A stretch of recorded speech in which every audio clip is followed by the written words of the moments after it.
আসসালামু আলাইকুম ওয়া রাহমাতুল্লাহি ওয়া বারাকাতুহু। মনে রাখবেন, আল্লাহর পক্ষ থেকে মজাদার সাহায্য আসবে যদি এই তিনটি লক্ষণ বারবার দেখা দিতে শুরু করে। আল্লাহ তাআলা কোরআনে স্পষ্ট বলেছেন, আল্লাহ কোনো সম্প্রদায়ের অবস্থা ততক্ষণ পর্যন্ত পরিবর্তন করেন না যদি না তারা নিজেরা নিজেদের অন্তরে যা আছে তা পরিবর্তন করে না। আল্লাহ শুধুমাত্র তার ক্ষমতা দিয়ে আপনার হালতকে ভালো দিয়ে খারাপ এবং খারাপ দিয়ে ভালো করেন না। আল্লাহ শুধুমাত্র তার প্রজ্ঞা দিয়ে আপনার কঠোরতা আপনার জীবনকে স্বাচ্ছন্দ্য বা আপনার স্বাচ্ছন্দ্যকে কঠোরতায় পরিবর্তন করেন না। আপনি প্রথমে নিজেকে নিজেই বদলাতে হবে, তাহলে আল্লাহ আপনাকে সাহায্য করবে। আল্লাহ আপনার উপর কোনো নিষেধাজ্ঞা আরোপ করেননি। আল্লাহ আপনাকে দিয়েছেন প্রতিটি ক্ষেত্রে। আপনি নিজের জন্য যা চান তা করার ক্ষমতা আপনার আছে। তাই এখন যদি আপনি এই জিনিসগুলোর জন্য অপেক্ষা করেন যা থেকে আল্লাহ বিরত রেখেছেন, তাহলে তাদের বিশাল পরিণতির জন্য আমরা আল্লাহকে দোষারোপ করতে পারি না। তাহলেই পরবর্তী 4 নামাজের সফলতা তখনই পাবেন যখন প্রথমে এক নামাজ পড়া হবে। কোরআন তখনই বুঝবেন যখন সব সময় এটি পড়া হবে। উদ্দেশ্য বাস্তবায়নের চেয়েও বেশি গুরুত্বপূর্ণ হয়। আপনি একটি নামাজ এই নিয়তে পড়েই তো দেখেন, আল্লাহ আপনাকে বাকি নামাজের জন্য ডাকবেন। তখন আল্লাহ আপনাকে বাকি নামাজের জন্য শক্তি দেবেন। আপনি কোরআনে মাত্র একটি আয়াত প্রতিদিন উদ্দেশ্য নিয়ে পড়েন এবং দেখুন যে আমাকে এর মাধ্যমে আল্লাহর সাথে কথা বলতে হবে। তখন আপনি আল্লাহর বাণী শুধু দেখতেই শুরু করবেন না, বুঝতেও পারবেন। এই যে হৃদয় ইবাদতের সমস্ত বিষয় এই হৃদয় থেকে শুরু হয়। তারপর অনুভব করুন যে এই হৃদয় আপনাকে কি বলে। তিনি কি সত্যি দিকে নির্দেশনা চান? মনে রাখবেন, আল্লাহ আপনাকে হাজার টুকরো করে ভাঙবেন যাতে আপনার উপলব্ধি হয় আপনি কতটা শক্তিশালী। এটি আপনার জীবনে পরীক্ষা এবং অসুবিধা নিয়ে আসবে, শুধু এটি বলার জন্য কিভাবে আপনি ব্যথা এবং সমস্যা মোকাবিলা করতে হবে। আমার মনে হচ্ছে আমার যে কষ্ট ও কঠিন সময়ের মধ্য দিয়ে যাচ্ছে এই সম্পর্কে চিন্তা, এটি একটি সুন্দর উপায় যে তিনি কোনো ব্যক্তির উপর এমন বোঝা চাপান না যে তিনি তা বহন করতে পারবে না। অর্থাৎ আপনি এই ব্যথা সহ্য করার শক্তি রাখেন। সেজন্য তিনি আপনাকে পরীক্ষায় পেলে যাতে আপনি আরও শক্তিশালী হন, যাতে সে আল্লাহর মহিমার কাছাকাছি আসতে পারে। আল্লাহ আপনাকে আপনার দোয়া দিয়ে পরীক্ষা করেন। তিনি আপনাকে সব কিছু দিয়ে পরীক্ষা করেন যা আপনার দোয়ার একটি অংশ, কারণ দোয়াতে ওইটি আছে যার জন্য আপনার নিঃশর্ত ভালোবাসা।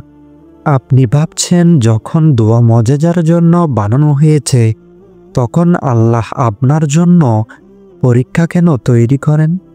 তিনি এটি এই কারণেই করেন যে দোয়া হলো তাওয়াক্কুলের দলিল। আর আল্লাহ বলেন, তুমি কি মনে করো যে তুমি বলবে যে আমি ঈমান এনেছি এবং তোমাকে পরীক্ষা করা হবে না? যখন আপনি ঈমানের দাবি করেন, তাহলে প্রথমে এই ঈমানের সাক্ষ্য আপনার হৃদয় থেকে নেওয়া হয়।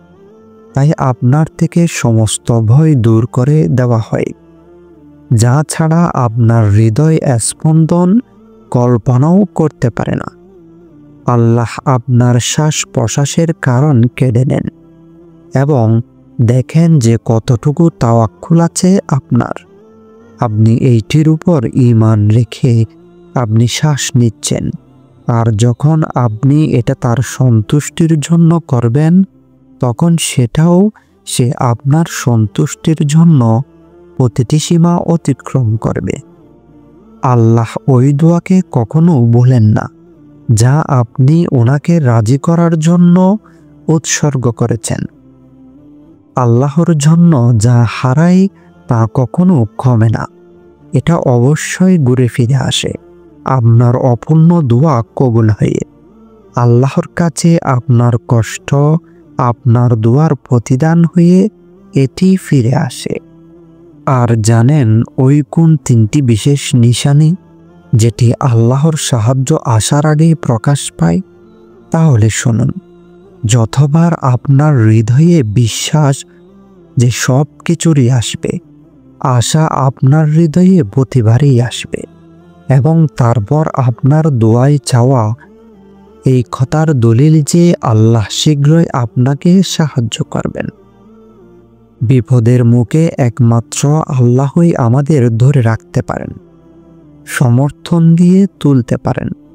বান্দাদের সাহায্য সত্যি খুব দুর্বল হয়, এমনকি যদি তারা শুধুমাত্র তার অনুগত বান্দাদের অন্তর্ভুক্ত।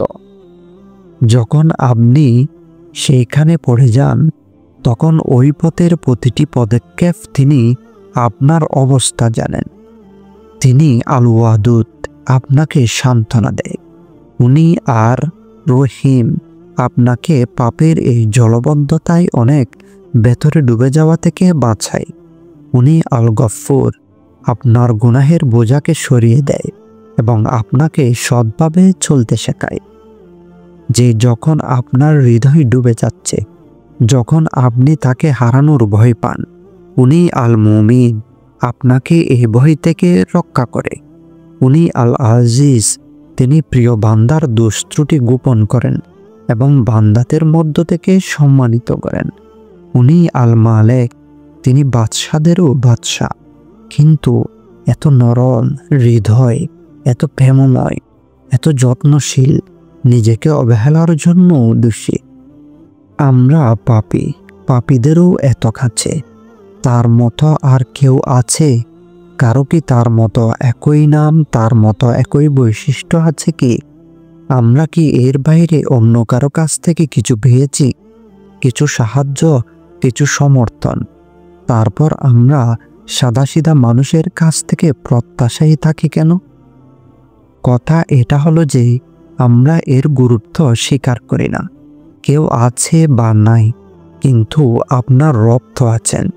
কেউ শুনে না আপনার একাকিত্বের কথা, কেউ দেখে না আপনার হাসির আড়ালে চোখের কান্না।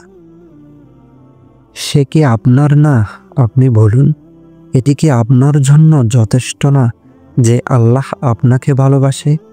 কেউ আপনাকে চিনুক বা না চিনুক, উনি ওনার মহব্বতের জন্য আপনাকে চিনেন। সময় এমন একটি জিনিস যেটি একদিন থেমে যাবে, তারপরেও আপনার রব থাকবে। পৃথিবী ছেড়ে চলে গেলেও আপনি ওনাকে আঁকড়ে ধরে রাখেন এই বিশ্বাসে যে তিনি আবার আসবেন এবং আপনি যেমন আছেন আপনাকে গ্রহণ করবেন। কিন্তু মানুষ কোথায় গিয়ে থেমে যায়? রব সেখানেই আছেন। যখন আপনি ভাবেন প্রতিটি দরজা এখন বন্ধ, কিন্তু সেই মুহূর্তে তিনি আপনার জন্য দরজা খোলে, সেই দরজা যা আপনি কখনো সন্দেহ করেন না। সে কি আপনার জন্য যথেষ্ট নয়? তিনি এক আল্লাহ যিনি আপনার যত্ন নেন এবং আপনি যেমন আছেন তেমনই আপনাকে গ্রহণ করেন। তাহলে থেমে গেছেন কেন? এগিয়ে যান এবং এক কদম বাড়ান এই দরজার দিকে, যা শুধু এখন খুলে। যখন কেউ আপনার হয় না, একদিন এই জীবন শেষ হতে চলেছে। তাহলে এই লোকদের পেছনে কেন দৌড়ান, যারা দাঁড়ায় না পর্যন্ত? তালাশ করতে চান তবে উনাকে করুন, যিনি আকাশ, চাঁদ, তারা প্রতিটি আশার মধ্যে দিয়ে হাসে। তাহলে শুধুমাত্র আল্লাহর উপর ভরসা করুন। তিনি আপনাকে এভাবে সাহায্য করবেন যে আপনার মন স্তব্ধ হয়ে যাবে, ইনশাআল্লাহ।